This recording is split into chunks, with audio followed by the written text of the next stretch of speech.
నమస్తే, welcome to Raj news. నేను Anil. Urea డిమాండ్కు తగ్గ సరఫరా లేకపోవడంతో ఇబ్బందులు పడుతున్న రైతులకు మరింత ఆందోళన కలిగించే వార్త. అమోనియా పైప్ లైన్ లీకేజ్తో షట్ డౌన్ అయిన ఆర్ఎఫ్సిఎల్లో ఉత్పత్తి పునరుద్ధరణకు మరింత సమయం పట్టనుంది. ఈ నెల 24న ఉత్పత్తి ప్రారంభమవుతుందని ప్రాజెక్టు వర్గాలు అంచనాలు వేసిన మరో వారం 10 రోజులు సమయం పట్టే అవకాశం ఉందని తెలుస్తుంది. టెక్నాలజీ సరఫరా చేసిన డెన్మార్క్కు చెందిన హాల్బర్ట్ టాప్స్ ఇంజనీర్ రామగుండం చేరుకునే పరిస్థితిని పరిశీలించారు. మరికొన్ని ఏజెన్సీలను సమన్వయం చేసుకుంటూనే మరమ్మతులు జరిగే అవకాశం ఉంది. 2 నెలల క్రితం వార్షిక మరమ్మతుల సమయంలో కీలకమైన హెచ్టీఆర్ను బైపాస్ చేశారు. దాన్ని వినియోగించకుండా ఉత్పత్తి ప్రారంభించడం వల్ల ఒత్తిడి పెరిగి అమ్మోనియం పైప్లైన్ లీకేజీ అవుతున్నట్టు తెలుస్తుంది. హెచ్టీఆర్ను పునరుద్ధరించాలంటే 150 కోట్ల నుంచి 200 కోట్ల రూపాయలు అవసరమని అంచనా వేస్తున్నారు. హెచ్టీఆర్ను పునరుద్ధరించకుండా మరమ్మతులు చేసినా మళ్లీ సమస్యలు ఉత్పన్నమవుతాయని యూరియా పరిశ్రమలో పనిచేసిన సాంకేతిక నిపుణులు చెబుతున్నారు. కేంద్ర ఎరువులు రసాయనాల శాఖ కార్యదర్శి ఎప్పటికప్పుడు ప్రాజెక్టు పునరుద్ధరణపై సమీక్ష జరుపుతున్నారు. ఆర్ఎఫ్సిఎల్లో సీఎండీ శర్వానంద్ బుధవారం ఢిల్లీ నుంచి ఆర్ఎఫ్సిఎల్ చేరుకొని అధికారులతో సమీక్ష జరిపారు. ఆర్ఎఫ్సిఎల్లో ఉత్పత్తికి మరింత జాప్యం ఏర్పడితే ఉత్తర తెలంగాణ జిల్లాలో యూరియా కొరత తీవ్రమయ్యే అవకాశాలున్నాయి. ఆర్ఎఫ్సిఎల్లో కేంద్ర కార్యాలయం రామగుండంకు తరలించి యుద్ధ ప్రాతిపదికన నిర్ణయాలు తీసుకుంటేనే ఆర్ఎఫ్సిఎల్ సాంకేతిక ఇబ్బందుల నుంచి బయటపడే అవకాశం ఉందనే వాదన వినిపిస్తుంది.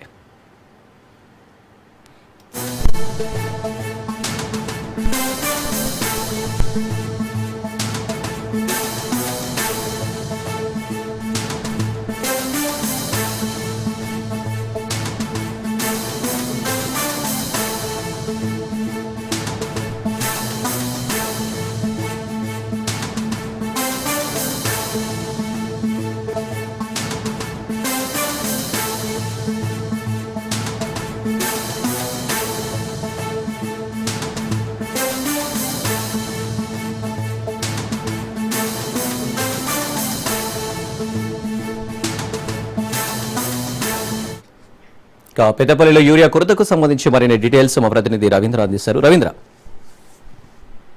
అయితే యూరియా కరీంనగర్ ఉమ్మడి జిల్లా వ్యాప్తంగా ఒకవైపు గత కొన్ని రోజుల నుంచి కూడా చాలా కొరతగా ఏర్పడిన పరిస్థితుల నేపథ్యంలో కరీంనగర్ ఉమ్మడి జిల్లా వ్యాప్తంగా చూసుకున్నట్లయితే చాలా చోట్ల అంటే ఇటు రాజన్న సిరిసిల్ల జిల్లా కావచ్చు, పెద్దపల్లి జిల్లా కావచ్చు, ఇటు చాలా చోట్ల అంటే ఇటు మానకొండూరు ఈ ప్రాంతం అంతా కూడా ఒకవైపు రైతులు పంటలు ఇప్పటివరకే వేయడం జరిగింది. అయితే పంట పెరగాలంటే కంపల్సరీ యూరియా వేసినట్టయితేనే దానికి ఎదుగుదల వస్తుంది, ఎదుగుదల వచ్చి పంట పండే అవకాశం ఉంటుంది. కాబట్టి ఈసారి యూరియా వేస్తామని ప్రతి ఒక్క సహకార సంఘం కేంద్రాల వద్ద కూడా వెళ్తున్న పరిస్థితుల నేపథ్యంలో ఆ రైతులు ఒకవైపు అక్కడ వెయిట్ చేస్తున్న పరిస్థితి కనబడుతుంది. కొన్ని చోట్ల మాత్రం వాళ్ళకి యూరియా లేకపోవడంతో రోడ్లెక్కి ధర్నాలకు దిగుతున్న పరిస్థితులు అయితే కనబడుతుందని చెప్పొచ్చు. ఈ రోజు ప్రత్యేకంగా మంత్రి పొన్నం ప్రభాకర్ కూడా కరీంనగర్ వేదికగా ఒక హాట్ కామెంట్ అయితే చేయడం జరిగింది. అయితే యూరియా దానిపైన ఒకవైపు కేంద్ర ప్రభుత్వం సంబంధించిన బాధ్యత ఉంటుంది, రాష్ట్ర ప్రభుత్వానికి ఎటువంటి బాధ్యత ఉండదు. ఒకవైపు కేంద్ర ప్రభుత్వం మాకు ప్రతి ఇయర్ ఇవ్వాల్సిన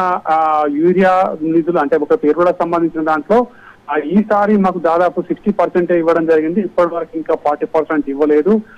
కావాలనే బీజేపీ ప్రభుత్వం ఈ విధంగా చేస్తుందనే కోణంలో కూడా మంత్రి పొన్నం ప్రభాకర్ హాట్ కామెంట్స్ చేయడం జరిగింది. అదే విధంగా ఆ బీఆర్ఎస్ బీజేపీ కలిసి దుష్ప్రచారాలు చేస్తూ ఒకవైపు రాక్షస ఆనందం పొందుతున్నారు.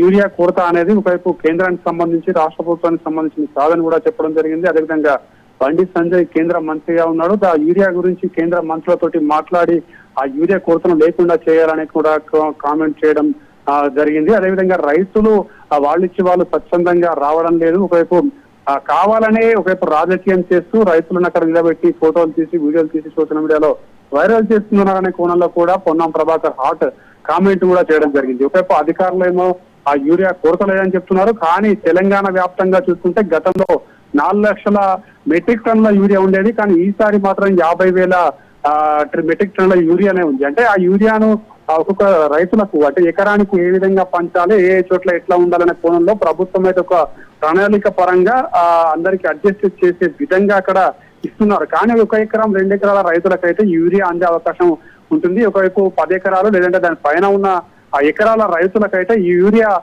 అందుబాటులో ఉండదు. అంటే ఉండకపోవడంతో వాళ్ళు వేసిన పంట కూడా మొత్తం ఖరాబ్ అయ్యే అవకాశం ఉంటుంది. కాబట్టి కంపల్సరీ దీని విధంగానే ఒకవైపు రైతులు రోడ్లపైకి ఎక్కి ఆవేదన వ్యక్తం చేస్తున్న పరిస్థితి పడుతుంది, ధర్నాలకు కూడా దిగుతున్న పరిస్థితి కనబడుతుంది. అంటే ఇప్పటికైనా కానీ రాష్ట్ర ప్రభుత్వం సంబంధించి కేంద్ర ప్రభుత్వం తోటి మంత్రులతోటి మాట్లాడి యూరియా కొరతను తగ్గించే దిశగా వెళ్ళినట్టయితేనే కంపల్సరీ రైతులు పొలాలు వేసిన దానికి నాట్లు వేసిన దానికి వైపు పంట పెరిగి వాళ్ళకు ధాన్యం వచ్చే అవకాశం ఉంటుంది. లేదంటే చాలా వరకు ఇబ్బందికరంగా మారే అవకాశాలు కనబడుతుంది. మరోవైపు చూసుకుంటే ప్రైవేట్ గా ఆ డీలర్లు అయితే ఉన్నారో ఆ డీలర్ల వద్దకు వెళ్ళి అంటే ఇక్కడ సహకార సంఘం వద్ద ఉంటేనేమో దాదాపు 300 పడే బస్తా అక్కడ 500 పైసలకు పడడంతో రైతులు అట్లా కూడా లాస్ అయ్యే అవకాశం ఉంటుంది. ఎందుకంటే వాళ్ళు కంపల్సరీ ఫర్టిలైజర్ సంబంధించి వాళ్ళు అధిక రేట్లతోటి అమ్ముతారు కాబట్టి దాన్ని కూడా నివారించే దిశ జిల్లా అధికారులు అయితే దృష్టి సారించినట్టయితే కంపల్సరీ అక్కడ కూడా ఈ యూరియా కొంచెం బ్లాక్ చేసిన యూరియా కూడా రైతులకు అందే అవకాశం అయితే ఉంటుందని చెప్పవచ్చు. కానీ ఇంకా రైతులు మాత్రం అదే విధంగా క్యూ లైన్ పెట్టడం, రోడ్లపైకి రావడం, యూరియా నిల్వలు తక్కువ ఉండడంతో కూడా ఈ సంవత్సరం అయితే చాలా వరకు ఇబ్బందిగా మారే అవకాశాలు అయితే రైతాంగానికి కనబడుతుందనే చెప్పవచ్చు. Anil. Right Ravinder, thank you.